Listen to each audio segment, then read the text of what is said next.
G'day folks, it's Mike here from the FifeLife Australian Canary Hobby. We're back with another journal. I'm back. Thank you so much to everyone for the wonderful feedback, the comments, messages that we received after our first entry into the journal. I was blown away, guys. I've received lovely messages, I had lovely comments, I saw people sharing the video.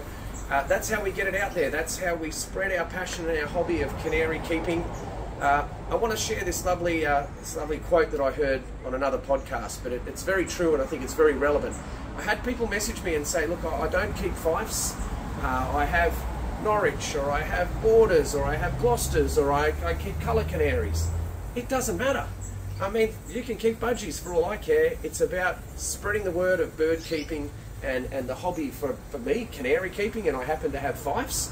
But I love this quote, and it is, the rising tide raises all the ships. It brings us all up, all right? So by getting this out there, I want people just to be thinking, you know, what do I like? What canaries do I maybe want to keep? And how do I get into the hobby? I want to say a very big thank you. I woke up this morning to a lovely message. So Shane Evans, thank you, mate. That was lovely to receive a message from you. Shane has a YouTube channel called The Bird Room. And you can like, subscribe, and check that out and have a look at his fantastic collection of birds. And he also has a bird product business, direct bird products over in the UK. So, you know, if you need anything, I'm not sure if he can ship over here to Australia, and shipping costs could even make it not so viable. But certainly if you're in the UK or you're over in Europe there, check that out as well. Direct bird products. Thanks again, Shane. I really appreciate it. In this journal episode, I'm going to be running through the setup of my shed. I'm going to be talking about the features of the shed and how that works for me. And also, I want to talk about, you know, how to get into the hobby at a budget. Everyone's got a budget. I have a budget. I want to say with this channel that, you know, the purpose of this for me is not to project something that is professional, right? It's a hobby. I run a dog training business, and you can check that out on Facebook. I have a YouTube channel for that as well. It's The Dog Father Dog Training. And Facebook, we have nearly 250,000 followers.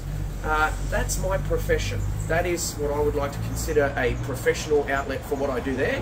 But this is just a hobby. So what I want this to reflect is I want it to be real and I want it to be relatable. Okay, so it's going to be a little bit rough around the edges like me, but this journal, this is about having a little look at the shed, talking you through what it's set up and why it's set up, and how it works for me, and more importantly the birds. So let's go on through and check it out.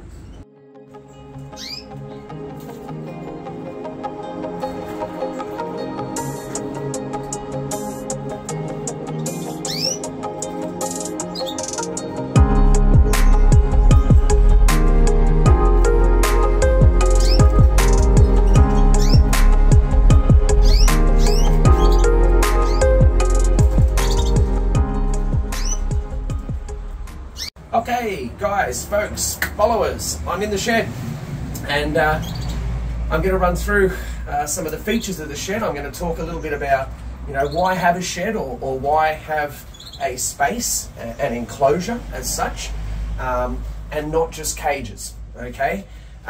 So the first reason I want to talk about why do I have a shed is safety, okay? Safety for the birds.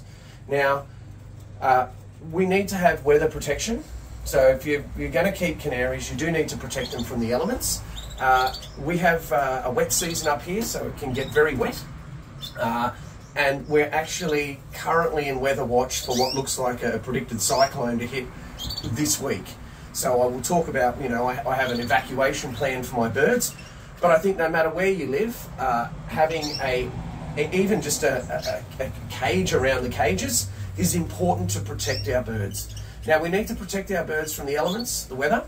We need to protect our birds from predators, okay? And in Australia, things like butcher birds, magpies, we have predatory hawks and so forth that will try and get to the birds. And if they don't get to them, they will at very least startle and potentially can kill the birds, all right? The other thing is vermin. You want to have it rat and mice proof, all right? Now, I've gone to a lot of measures to do this. because I live in an area where, you know, we do have rats that I may occasionally see travel across fence lines and things like that. So having it vermin-proof is very important. The other thing is having a shed or an enclosure around your cages. It helps to contain mess, and that's really important, especially at this time of year when we have birds molting. I did a little clean up this morning, and I went through for about an hour and did a vacuum and a tidy up, and there was feathers around. We're getting close to the end of the molt, but in the middle of the molt and in the thick of it, it can look like a burst mattress in here. It can be quite messy, and you don't want that floating around. And you know, I've got to be honest, my wife, Kath, God love you, you let me have many hobbies and many passions, but what you did say was, Mike, I don't want it to be a mess. Okay?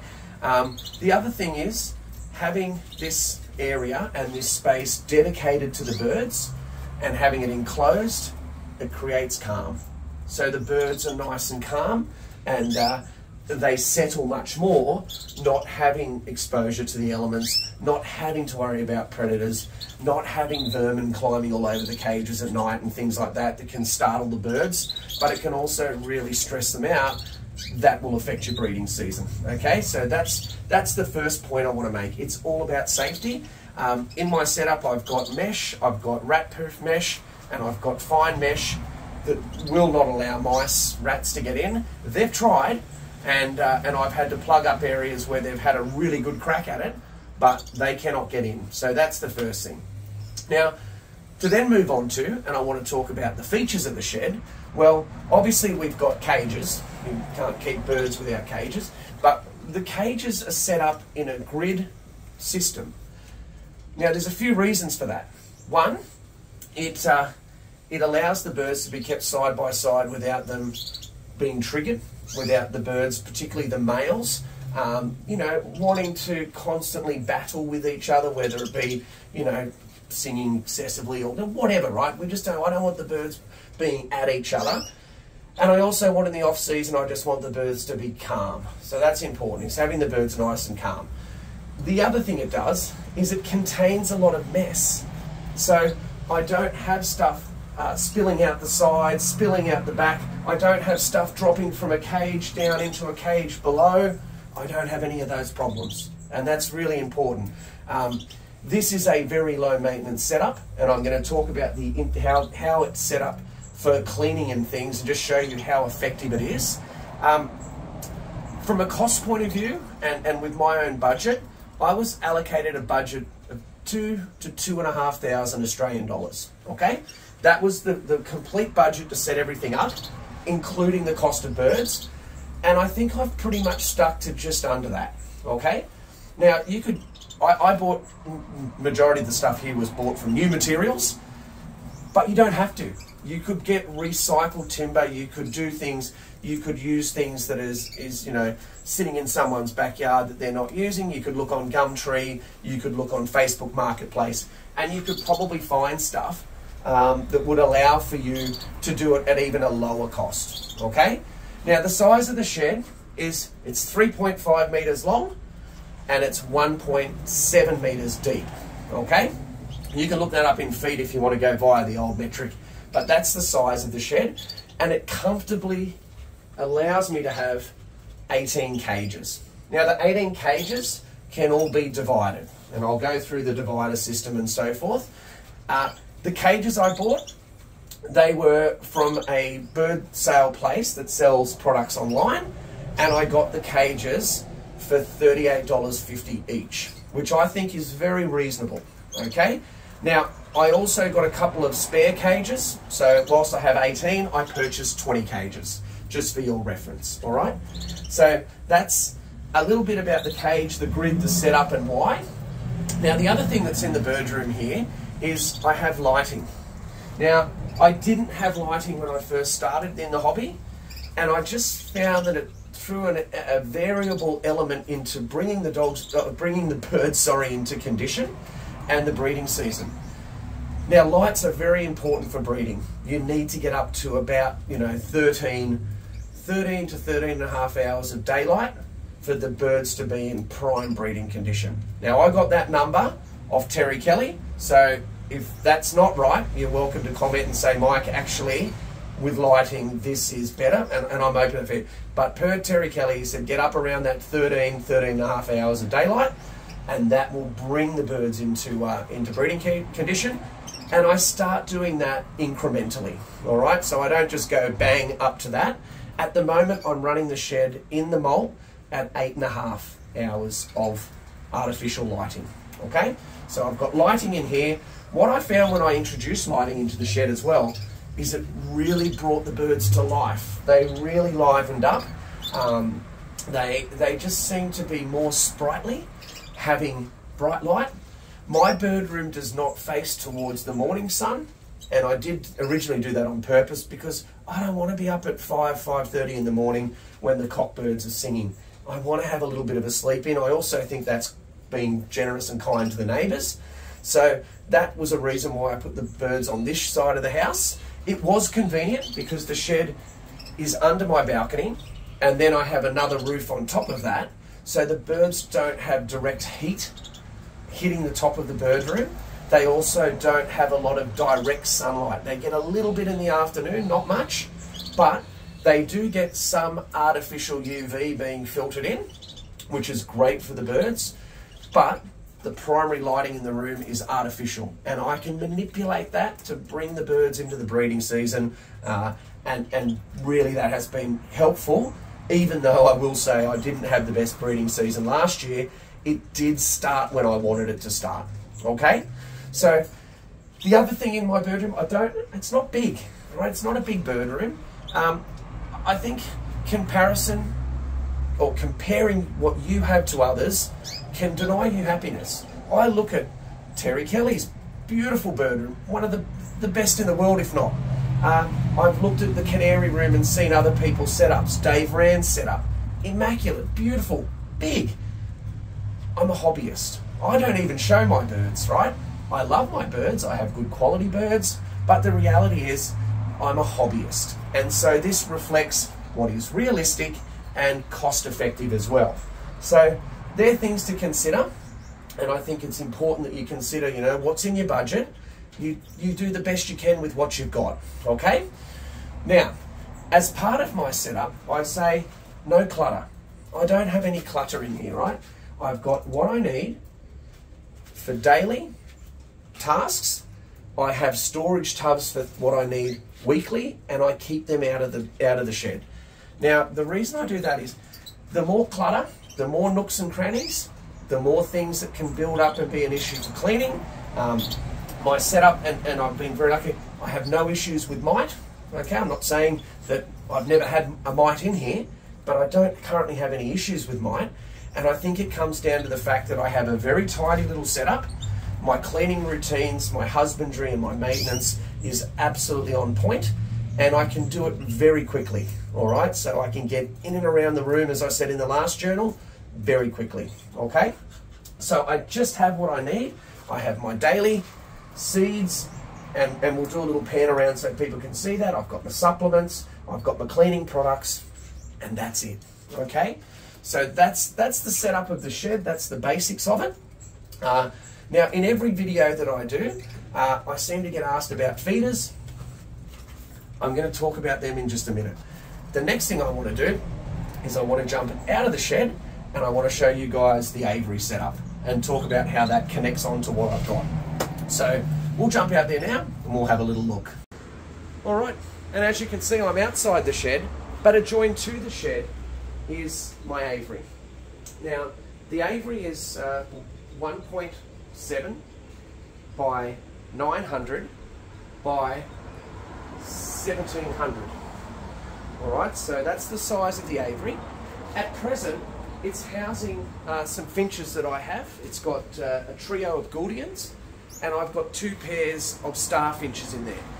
But I do cycle the canaries into the Avery for exercise and conditioning, and also the young birds prior to any sort of selection of what I will be keeping or what I will be moving on.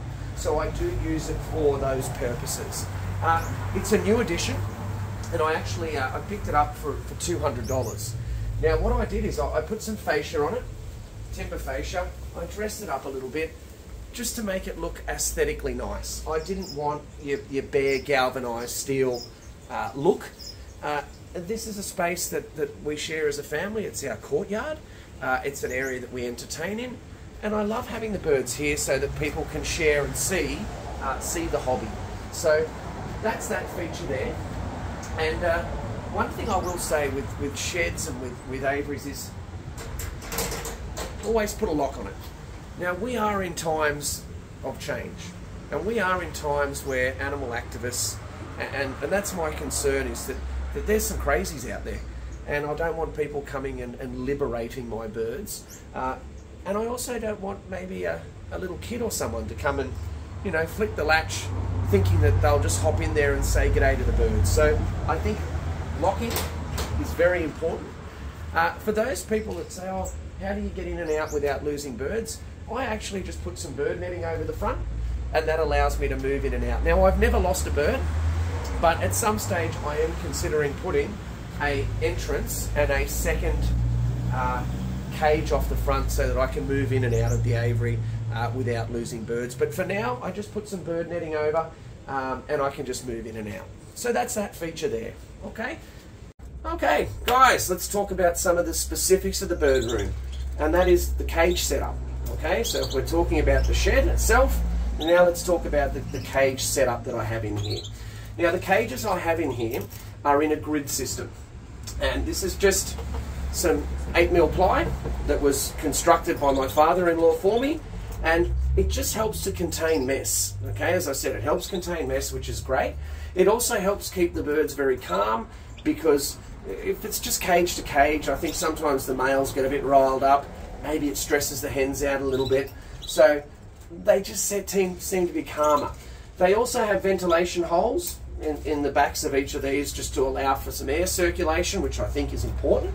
But the cages themselves I bought from a wholesaler, and they were $38.50 each. Now, I bought 20 cages, okay? So I have 2 spares, and that helps also if I need to just house birds in a holding cage so I can get everything out and go through the cleaning routines, which I'm going to do in a minute. Now, the setup of my cages, I have offset perches. So all of my cages have a high perch and a low perch. I tend to find if the perches are the same height, you just have perch hopping. So the birds don't really exercise their wings. It opens up the cage space a little bit so the birds can do a little U-turn fly. You know, the aviary is really for exercising the birds, but they do need that, okay? The other thing I do with my perches is I have 2 different diameters, all right? Now, the reason I do that, and the benefits I found from doing that, is it reduces and or prevents calluses or birds getting sore feet from basically gripping the same size perch all the time. So there's 2 different size perches. I've found that ever since I did that, I have no problems at all. So that's maybe a little tip for everyone. The other thing is, these perches which I have here have these little lugs, plugs, whatever you want to call them. I've actually got these from Mr. Matt Eld himself. He sent them to me after I saw an episode of his show. I said, geez, I'd like to get me some of those, and he very kindly helped me out. But if you actually have a look at them, they reduce what I once heard was called perch strike, and that's where birds can hit the perch and hurt themselves because they have a little bit of suspension. So when the birds land on them, there's a little bit of a cushioning effect. Take it or leave it as a tip, that's up to you. I found it to be very good, and since doing what I've done with the perches, I have 0 issues with birds having sore feet, which is fantastic. Okay, now with the cages, they have a divider. I just made up some core flute for a solid divider, and then they have a second divider, which is a wire divider.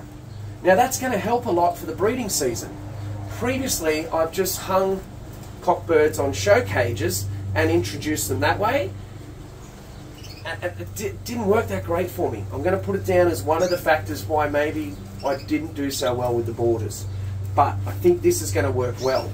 So the wire divider in the breeding season allows for the birds start to acclimate to each other, start to build a bit of drive and desire for each other, maybe even feed each other through the wires, looking for all of those lovely things that say, we're ready to go.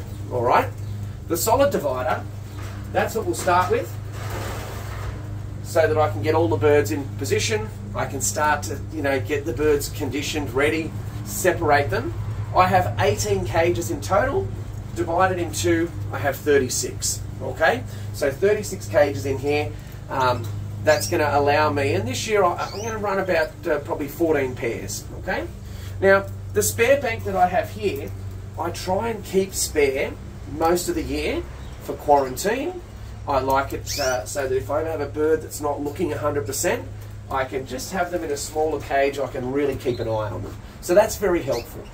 Now, cleaning and maintenance of the cages, I'm all about making life easy. The KISS principle. Keep it simple, stupid. I can be a bit stupid sometimes. So this makes it super easy for me. First of all, once a week, I just pull out the tray. All right? Now I have sand in the bottom. I've tried paper. I tried butcher's paper for quite a while, and it didn't work so well for me. I found that water would drip into the bottom, it'd go mucky and yucky. When I didn't have cages with a wire base in them, the birds would be down there foraging amongst contaminated seed and stuff. It was no good. Their tail feathers would get all yucky. I didn't like it. So I know some people don't like wire grids. I think for me it's working. They can be a little bit of a hassle to keep clean, but I'm a spot cleaner, and I do all my cleaning for the wire bases with one of these bad boys, and that works really well. I do a little spot clean every 2 or 3 days, and once a week I give them a good scrub with some disinfectant solution. But the sand in the bottom is called place sand. So I had someone ask, oh, was that sand in the bottom? And I said, yes it is. Is it from the beach? No, do not put sand from the beach. You'll just bring lice into your bird room and all sorts of other nasties.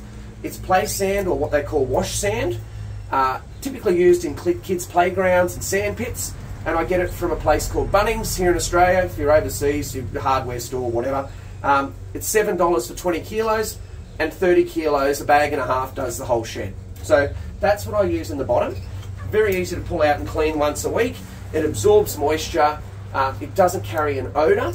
I have tried chippies or wood shavings. We're in Townsville. You can see how hot it is. It's hot as hell at the moment. It's so humid. I don't want wood in the bottom that's going to have water and moisture. It'll attract mould. So I don't use that. I also found that the wood would sort of fly everywhere when the birds would move around in the cages a lot. It wasn't for me. If it works for you, that's great. It just wasn't for me. Now, this is how easy it is to do a deep clean with this cage setup. I just simply pull it out. Out we go. The whole cage comes out. I take the divider out. I take the drinker and the feeder off. Now, I sit that in my driveway and I hit it with the pressure cleaner. It works a treat. Literally one cage is done in about 10 seconds. Then I give it a little spray with a product called Trigene, or F10, which is a veterinary grade disinfectant, and it kills everything, right? And you don't need much of it. We use it for our dog training business for puppies and preventing parvo. But for the cages, it's a ripper product. It's expensive, but it goes a long way. You don't need much of it. Pull her out, blaster, perches stay in there and everything, job done. Now, yearly maintenance, give it a paint, give it a freshen up, job done, Bob's your uncle, all right? So easy. I work a week, my working week, on average, is about, I'm going to say 65 to 70 hours a week to run my professional dog training business. So I don't have a lot of time. So this works for me because I can do it really quickly. I can deep clean the whole shed, I can paint, and I can have birds back in the shed within 3/4 of a day. So that works great for me, all right? So that leads me to another thing. Every time I talk about my cages, I invariably get 1, 2, sometimes 10 or 20 questions.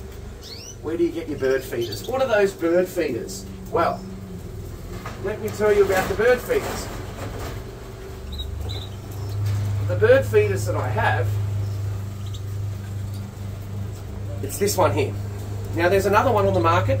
It's slightly bigger. There's a 7 or 7.5 centimetre feeder, and there's a 12 centimetre one. I'm going to put that over there. It doesn't work as well. It's not as good a quality. The design of it allows for seed just to fall through to the bottom. These smaller ones are a bit better. The plastic's a bit better. Go onto eBay. No mess bird feeder. No mess bird feeder. That's what you type in, and you'll see different varieties of it. These are the ones that I use. I think they're great. They're great for a number of reasons. One, if I go away overnight or I'm away for a day or two, it's low maintenance for someone to step in and do. It allows me to move through the cages on a daily basis very quickly because they sit on the outside so they don't get pooped all over and stuff like that. So there's a lot of benefits of these. I like them. Now I don't overfill them. I think if you overfill them, sometimes they can get a little bit clogged up. Sometimes the husk sits in the bottom and it doesn't allow the fresh seed to fall through. So I do check it every couple of days to make sure that's not happening. And look, it rarely does, but it's worth mentioning. They're easy just to pull the back off, boom, tip out, back on, away we go. And the key thing with this, I've seen some people say, oh, they didn't work for me. You've got to angle them slightly backwards, just ever so slightly. If they're tilting forward, the seed will just fall into the bottom. So slightly angle them back properly, and that's them. Now, when I set the cages up with the divider for the breeding season, I have another style of feeder that sits on the outside that's much smaller, but I'll show you that in due time. All right? No mess bird feeder.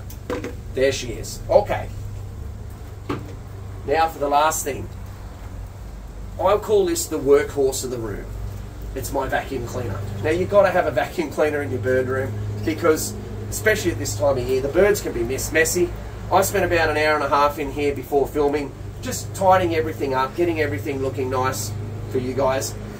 But having a vacuum in the room, I vacuum twice a day, and that really does get rid of any feathers. It can look like a burst mattress in your bird room at this time of year with the mold. So I'm just going to show you that bad boy, and then we'll wrap up. And there he is. I call him Aussie.